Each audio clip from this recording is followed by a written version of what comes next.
കണ്ണൂർ പാട്യത്തിനടുത്ത് പത്തായക്കുന്നിൽ സ്ഫോടനം 3 പേർക്ക് പരിക്കേറ്റു. അതിഥി തൊഴിലാളികൾക്കും മക്കൾക്കുമാണ് പരിക്കേറ്റത്. ശേഖരിച്ച ആക്രി സാധനങ്ങൾ വേർതിരിക്കുന്നതിനിടെയാണ് സ്ഫോടനമുണ്ടായത്. അരുൺ പൂമ്പറമ്പ് സംഭവ സ്ഥലത്ത് നിന്ന് ചേരുന്നു. അരുൺ, എന്താണ് അവിടെ സംഭവിച്ചത്? എങ്ങനെയാണ് അപകടം ഉണ്ടായതെന്നാണ് നമുക്ക് ഈ ഘട്ടത്തിൽ മനസ്സിലാക്കാൻ കഴിയുന്നത്?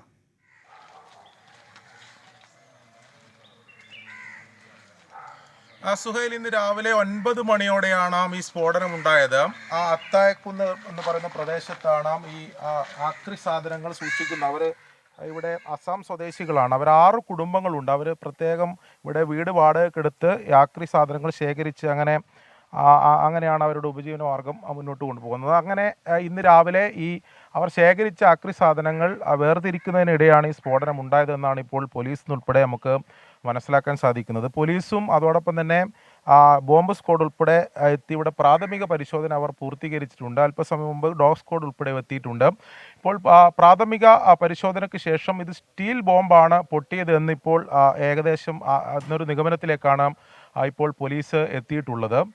നമുക്കറിയാം, കഴിഞ്ഞ ഏകദേശം 1 വർഷം മുമ്പാണ് മട്ടന്നൂരിൽ സമാനമായി ആക്രിക്കടയിൽ ഇത്തരത്തിൽ സ്ഫോടനമുണ്ടായത്. അവിടെയും ഇത്തരത്തിൽ സ്റ്റീൽ ബോംബാണ് പൊട്ടിയത്. അത്ര ഉഗ്രശേഷിയുള്ള ബോംബല്ല എന്ന ഒരു കാര്യം കൂടി പോലീസ് എന്തായാലും പറയുന്നുണ്ട്.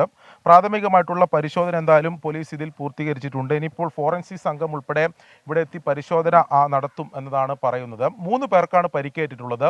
അസം സ്വദേശിയായിട്ടുള്ള സൈദലി, അവരുടെ 2 മക്കൾ, അതായത് 8-10 വയസ്സുള്ള മക്കൾക്കാണ് പരിക്കേറ്റിട്ടുള്ളത്. നാട്ടുകാരും പോലീസും ഉൾപ്പെടെ വലിയ ഇവിടെ ആൾക്കാർ ഇങ്ങനെ കൂടിയിട്ടുണ്ട്. എന്താ ചേട്ടാ, ഇത് എത്ര മണിയോടെയാണ് ഈ സംഭവം ഉണ്ടായത്? 8 മണിക്ക്. നിങ്ങൾ ശബ്ദം കേട്ടാണ് ഇങ്ങോട്ട്? അതെ, ചെറിയ ശബ്ദം ഉണ്ടായുള്ളൂ.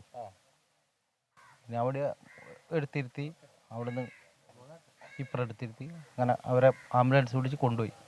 ഇവരിവിടെ കുറേ കാലമായിട്ടുള്ളതാണോ? ഇവരിപ്പോൾ പുതിയ വന്ന് 2 മാസമായിട്ടുള്ളൂ. ഈ സാധനങ്ങളൊക്കെ ശേഖരിക്കുന്നത് ഓരോരുത്തർ പോയിട്ട് ശേഖരിച്ചിട്ട് വരികയെന്ന് ചെയ്യും. കുപ്പികൾ പെറുക്കിയിട്ട് ആൾക്കാർ മാറി മാറി വരുന്നില്ല മാസം?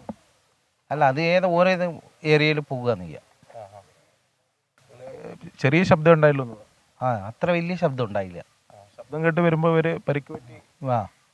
പരിക്ക് പറ്റിയിട്ട് അവിടെ കടത്തുക. സുഖയിൽ ആ രീതിയിലാണ്. 3 പേർക്കാണ് പരിക്കേറ്റിട്ടുള്ളത്. ഈ 2 കുട്ടികളുടെ പരിക്ക് സാരമുള്ളതല്ല എന്നതാണ് ലഭ്യമാകുന്നത്. സെയ്ദലിയുടെ കൈക്കും ദേഹത്തെല്ലാം പരിക്കുണ്ട്.